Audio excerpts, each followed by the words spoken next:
The man that you're looking at on the screen is a coon, what we call here at Woke Progressive a coon ass nigga. This is a coon ass nigga by the name of Big Meech.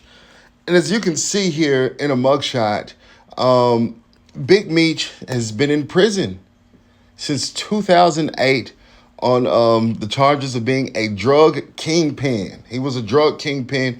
He was slated to serve more than 30 years in prison. So this is federal prison. So you serve all of that time. You don't get released on good time in federal prison.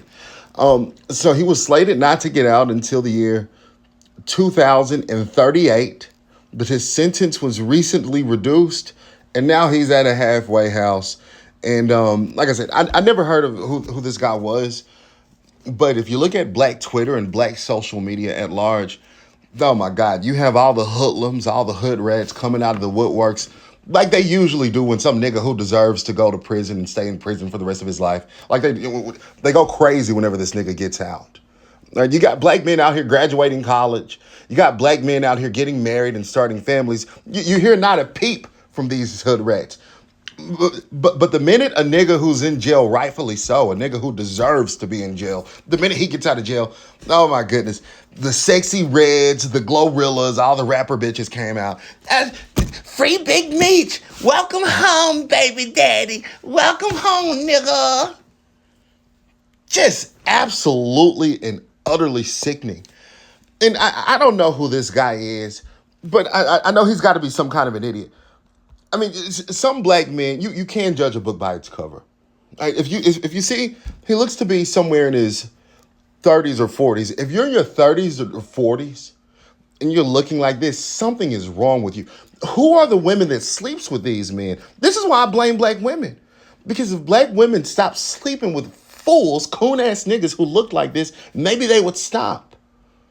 But, this is glorified in the black community. Being a foolish 30, 40-year-old drug dealer, peddling drugs and pushing deadly drugs onto your community is glorified in the black community. And people wonder why the black community is so bad. But look at him.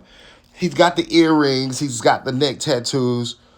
He's got on the cheap necklace, hair all nappy, hair braided. And just looking like a criminal. Just looking like a criminal. Looking like a police brutality victim. Okay.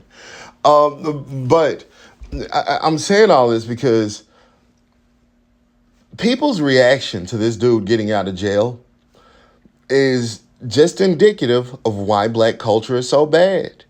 Like I say all the time, we glorify the worst things, the worst characteristics, the characteristics of being a drug dealer, the characteristics of being a hoe, the characteristics of being a baby mama, the characteristic of a man who goes around impregnating multiple women and not taking care of the children. These are the type of characteristics that we glorify in the black community. And then whenever we receive these bad results, whenever we receive bad consequences as a result of our bad decisions, rather than say, maybe we shouldn't be glorifying what Big Meech did, or maybe we shouldn't allow the women to twerk at clubs every weekend and get drunk and behave recklessly. Instead of doing that, what we say is, see, the white man still got his foot on our necks. Black power, we need more black power. Oh, please get out of here with that. Please get out of here with that nonsense. But this is Big Meech. We're gonna look at an article. This is in Billboard magazine. Big Meech, convicted gang leader and former label executive, released from prison. Meech was convicted of several counts of criminal conspiracy and money laundering in 2008 and will serve the remainder of his sentence in a halfway house. They should have kept this nigga locked up. They really should have kept the nigga locked up. And my thing on drug dealing is, if you're going to be a drug dealer, I understand, times get hard. There's plenty of jobs out there, so I don't know why you would have to resort to drug dealing. But I hear so many niggas say, I didn't have a choice but to sell crack. I really didn't have a choice. I'm pretty sure you did have choices. But say you're in an untenable position where you can't get a job and you have to sell drugs. Being a drug dealer should not be a career choice. It should be one of those things where, all right, I'm going to sell this amount of drugs. I'm going to make enough to buy a car. I'm going to make enough to get an apartment. And then I'm going to become legitimate. Why is it that no black men ever do that? They look at this as some kind of a career choice. And like I said, I partially put it back on the black women because black women, their pussies get wet. Whenever they hear a guy's a drug dealer, I swear to God, one time I was at this ratchet club here in Little Rock, and we're going to get to the article, but I was at this ratchet club here in Little Rock, and I pretended to be a drug dealer. Do you know how many bitches pussy got wet just from me saying I'm a drug dealer? All right. They love it. They love it. And the men keep doing it as a result. The women keep giving them pussy. And then they'll complain, free Big Meech. Let Big Meech out of jail. No, keep Big Meech black ass locked up. Don't let that nigga out. Don't even put him in a halfway house. Keep that nigga locked up for the rest of his life.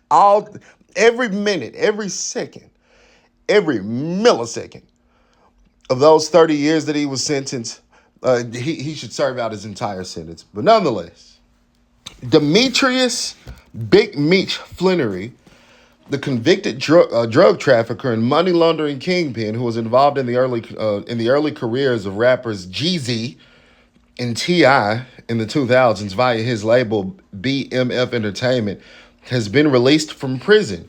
Billboard has confirmed.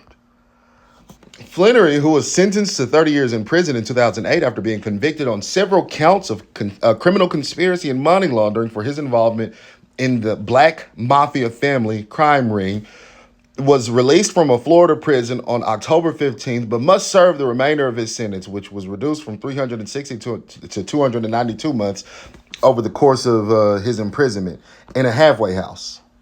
His projected release date from the halfway house is January 27th, 2026. Damn, I hope they extend it. After which he will be subject to supervised release. And the Black Family Mafia was launched in Detroit in the mid-1980s and operated for roughly 20 years before being brought down by the U.S. Drug Enforcement Administration in 2005 when Flannery, his brother, and more than 100 co-conspirators were arrested and charged with a plethora of crimes. In court documents, Flannery was described as a leader of a vast multi-state drug trafficking operation with an extensive criminal history, including convictions for drugs, weapons, and assault offenses. So, this is one of these typical coons that peddle drugs to his community, oftentimes little kids. They'll contract little kids to deliver and sell the drugs for them. He goes around with weapons, no telling how many innocent people he's killed. That's not including the people that have probably overdosed on his drugs. And assault offenses. So not only does he carry around guns, but he uses those guns because he's been charged with multiple counts of assault. The gang's rise and fall has more recently been chronicled in the ongoing 50 Cent produced Stars series, BMF, on which Flannery's son, Demetrius Flannery, was cast as his father.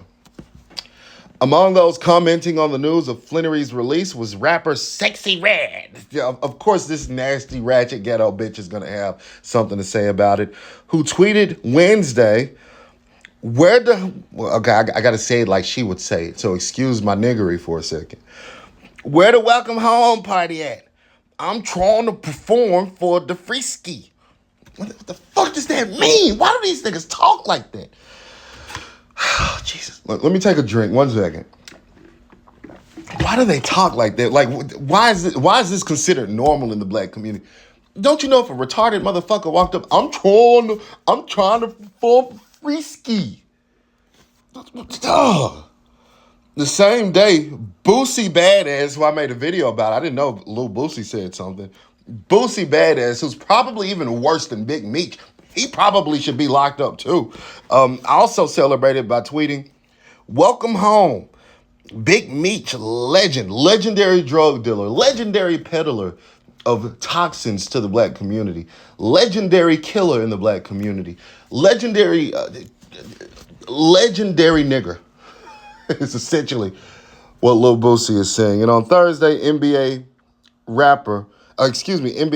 superstar LeBron bitch-ass James tweeted, welcome home, Big Meech. Just sickening. Absolutely appalling. And you know, these same people that are tweeting about this man who's killed more black people, or probably has been more, he's more responsible. He's responsible for more deaths, more killings of black people than any police officer. You have people like LeBron James, Lou Boosie, who I've made about, Sexy Red, who I've recently made a video, applauding this man coming home. Why is it that we don't want to hold people like this accountable?